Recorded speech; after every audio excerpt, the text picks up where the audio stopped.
Have you ever been woken up in the middle of the night by an idea? It feels so clear and so exciting that it is impossible to go back to sleep. So you give in, and you get up, and you go to the computer, and you start researching this idea. You start strategizing in your mind, you start journaling about it, and you just start thinking about how cool it would be to do this thing. Whether it's a book you want to write, or a project you want to start, or maybe even a person you want to connect with, or a trip you want to take, you spend the next couple of hours before the sun comes up thinking about how you have to do this idea. And then you are overcome with this feeling that comes from a part of you.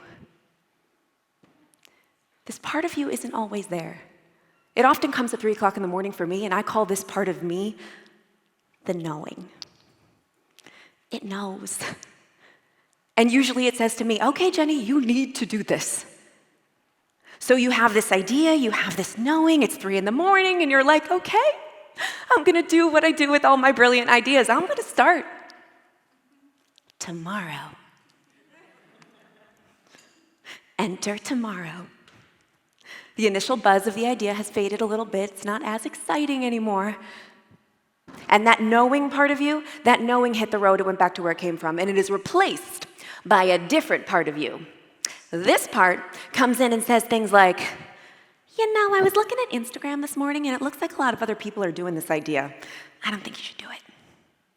Or how about next year, you might be a little less busy and a little less overwhelmed. Let's start next year. Don't you think next year would be a better time for you to start this? Or even, who are you to do this? What will people think?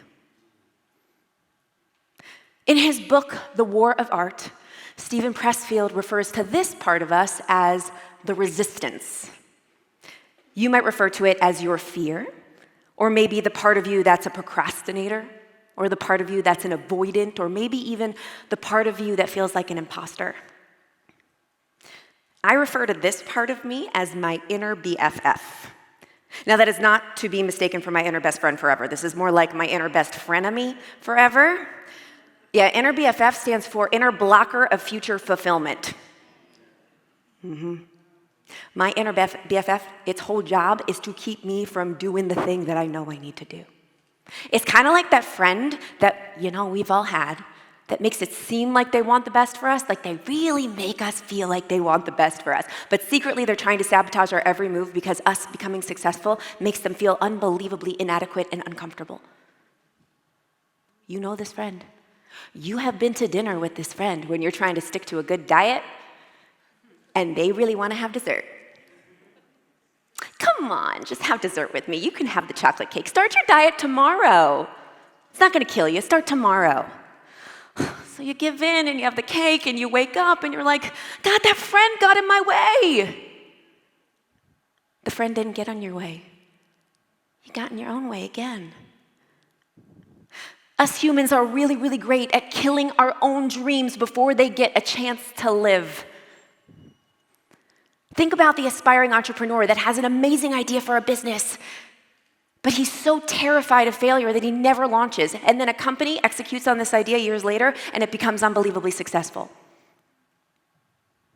Or the artist that's creating so much beautiful work in private, but is so terrified of rejection that never puts their work out there. And then decades later, somebody finds one of their pieces and puts it in a museum, and it's worth thousands of dollars, and that artist is no longer around to see. Or the stay-at-home parent that feels a knowing that they need to go back to school, but they keep saying, oh, it's just not the right time. And then before they know it, the kids are out of the house, they're an empty nester, and they feel unfulfilled, and they're wondering, God, what if? Do you have a dream? Or a goal, or a 3 a.m. idea that is still stuck in Tomorrowland? Do you have a dream or a goal or an idea that all of the parts of you, like the resistance or the inner BFF, are blocking you from getting started? I'll tell you, it took my life hitting rock bottom, or actually technically a brick wall, before I realized just how much my inner BFF and all the other parts of me were keeping me from succeeding in what I wanted to do. Over a decade ago, I was depressed, lost, and desperate for everybody else's approval. I had so many big ideas and so many big dreams, but I wasn't implementing on any of them because I was terrified of judgment, of failure, of people not liking me, that I didn't do anything.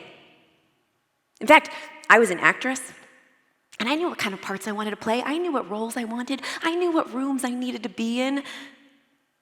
I hate heavy metal music, and I took a job on a TV show about heavy metal music.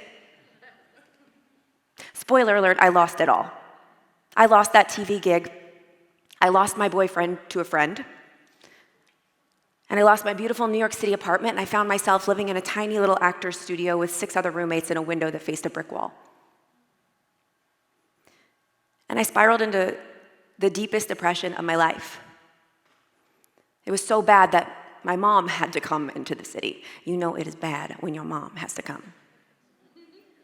So my mom walks into my little studio and she looks out my window at that brick wall, kind of like that brick wall that my life just crashed into, and she pulls out of her purse a personal development book. Now, my mom didn't give me this book. She's really smart. She knew I was in no place to read a self-help book at that time. So she photocopied one of the pages of this personal development book. And she hands it to me, and I look at the back of it, and it says, "Dear Jenny, I hope you find yourself again." And she walked out, and she said, maybe you should read that every day. And I looked at this piece of paper, and my inner BFF started screaming at me, "Throw that paper out the window. Who are you to change your life? Go back to sleep." And I watched my mom walk out, and I was so terrified because I knew that when she left, I would be alone in my room with all my different parts. I knew I would be there with my procrastinator part of me. I knew I'd be there with my avoidant part of me. I knew I'd be there with the part of me that just didn't believe in myself at all. But here's what I didn't know. I didn't know that I was also going to be there with the part of me that knew. The knowing. The knowing was there. And in that moment, I just decided to give the knowing the microphone. You see, somebody that I really care about and really love very much said to me, you don't necessarily need to believe in yourself 100% to change your life. You just have to believe a little bit more than you don't. Like 51%. And in that moment, my knowing believed a little bit more than all the other parts of me didn't. And I said, you know what? What if I just gave the knowing the microphone right now? And I allowed that knowing to give me the microphone, and I took that piece of paper and I put it in my refrigerator, and I said, okay, I'm just going to read this piece of paper every single day. That's all I'm going to do. And every day I stuck to this one commitment that I made with myself. And every single time I read that piece of paper, I gave my knowing more of a voice. And it fueled me, and it got me to get outside, and it got me to take that next step and the next step. And pretty soon I was out there creating my first business.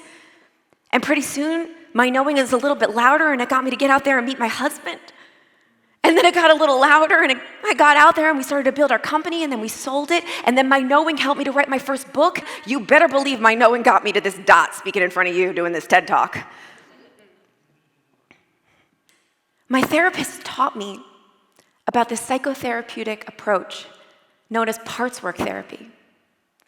And it suggests that we have all different parts within us working together, working against each other. And if we can learn how to acknowledge them and have them communicate with one another, we can actually get out of our own way and start doing the damn thing that we want to do. If we can get them to work together, they can potentially transform our lives. I've seen it happen. So what I want you to do is I want you to think about your 3 a.m. idea. Maybe it wasn't at 3 a.m., maybe you even just got the idea while you're sitting here listening to all these awesome talks. Your goal, your dream. And I want you to think about that moment when you first got the idea. When that knowing was there, because usually the knowing is there right when you get it, when that knowing is there and that part of you is leading the way. And I just want you to imagine that you're at a conference table with all the different parts of you. You've brought them all to a meeting, and they're all there to discuss if you are going to implement on your idea. You've got the procrastinator part of you, you've got the avoidant part of you, you've got the part of you that just doesn't believe, you've got the inner critic talking smack, you've got all the different parts of you, but you know who else is there? The knowing. Or in parts work therapy, they also refer to the knowing as the wise one.